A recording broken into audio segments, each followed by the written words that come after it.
They both work for people with, and kojic acid will do it in a month. Yes, it has other ingredients aside kojic, but extract also has. Hey Gracelings, welcome back to the channel. My name is Grace and my channel's name is Gracelyn. If you're tuning in for the first time, you are welcome. And if you're a returning subscriber, hey girl, I see you. How you do? So in today's video, we're going to differentiate between extract soap and kojic acid. If there's one popular question I usually get on this channel, Grace, is extract better than kojic acid? Is kojic acid better than extract? Well, today I'm going to answer your questions. What I'm going to say is that these two soaps actually have a lot of similarities, just very tiny things that actually differentiate them from each other, but they do have their differences. So we're going to start with extract. Extract soap, it is known for its ability to lighten the skin because it does have calamansi extract as one of its major ingredients. It has papaya and sodium palm kernelate surfactant. These three ingredients, I believe, are the major ingredients in this particular soap. The kernelate essentially is what gives you that soothing effect when you use extract soap. On the other hand, kojic acid is a product of koji, and now koji, also known as malted rice, is used in the production of red wine. So two things I'm going to tell you: these soaps are going to brighten your skin. Another thing I've noticed is the fact that they both work for people with body acne. As a girlie that has used both products, I can tell you for free that you can use extract every single day. I personally find it to be very refreshing, and I also find it to be very relaxing.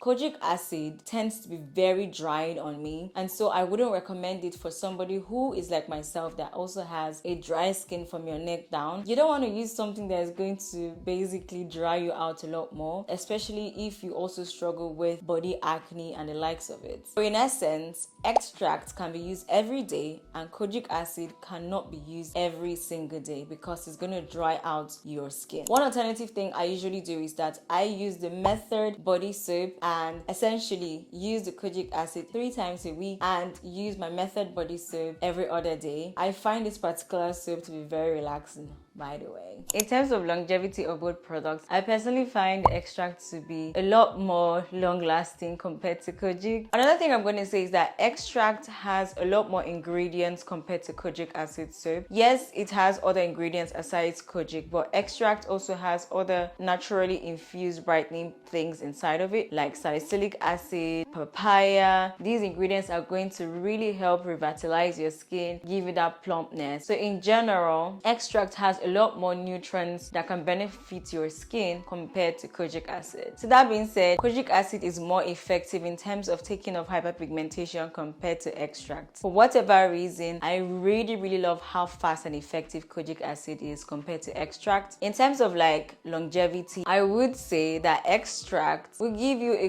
good fade of your hyperpigmentation in about 2 to 3 months, and kojic acid will do it in a month. So kojic acid for me is a fast runner compared to extract. Now that being said, kojic acid on the other hand, like I said, is very stripping. I personally would advise to use it at night just so that you're not exposed to the sun. But if you're going to use it during the day, please do well to wear sunscreen to protect your skin. Like I said, kojic has a way of just sucking out everything from your skin, nutrients and other things that your skin really needs. So do well to replenish that by moisturizing and using sunscreen, especially if you use it in places like your face that is always exposed to the sun. Finally, I would say that do not overuse kojic acid because in as much as it brightens to a very large extent, it also darkens if not used properly. If you want to know how to use kojic acid properly, do well to check out this video. It will give you a lot more insight as to how to use kojic acid. I'll also link it down in the description box as well. Thank you so much guys for tuning in today. Don't forget to like, comment and subscribe, and let me know which of them do you really love, which of them do you roll with. Is it kojic acid, is it extract? Leave it in the comment section. I always reply the comments,